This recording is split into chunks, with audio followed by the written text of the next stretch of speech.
স্যারের কাছে আমি মানবিক সহযোগিতা চাচ্ছি আর কি। আপনার নাম পরিচয় দিয়ে কথা বলুন। আমার নাম মোহাম্মদ আলিফউদ্দিন, আমার গ্রামের বাড়ি উলিপুর থানা, জেলা কুড়িগ্রাম। আমি সাবেক সেনা সদস্য, আমি দেশরক্ষাকারী বাহিনীর সদস্য। হ্যাঁ। আমি বর্তমানে প্রতিবন্ধী, 71 সালে গুলি খাইছি। রাষ্ট্র আমাকে কোনো সহযোগিতা এখন পর্যন্ত করে নাই। সেই কারণে যেহেতু বর্তমান সেনাপ্রধান আছেন, সে অনেক ভালো মানুষ, আমি তার অধীনে থাকা একজন সামরিক সদস্য। আমি আজকে 3 বছর যাবৎ রাস্তায় শুয়ে থাকি। আমি সেনা সদর এজি শাখায়ও এই বিষয়গুলোর ব্যাপারে লিখছি, আমি কোনো সমাধান পাচ্ছি না।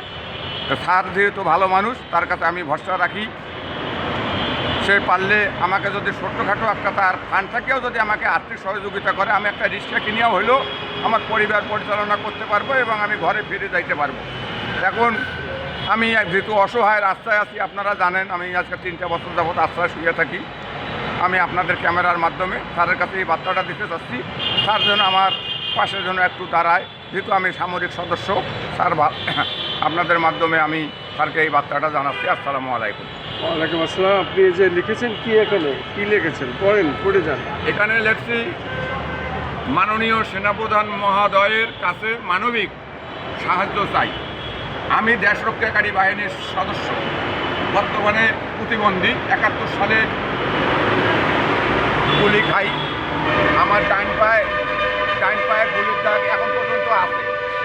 যেহেতু আমি 71 সালে গুলি খাচ্ছি, দেশরক্ষাকারী বাহিনীর সদস্য, আমি একমুষ্টি অন্যের ফয়সালা রাষ্ট্রের কাছে আমি পাওয়ার হকদার।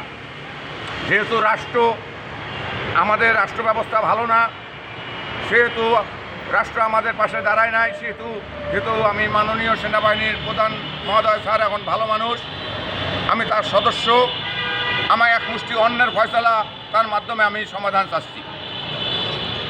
আপনাকে অনেক অনেক ধন্যবাদ। এই যে আমার কার্ড। ভালো।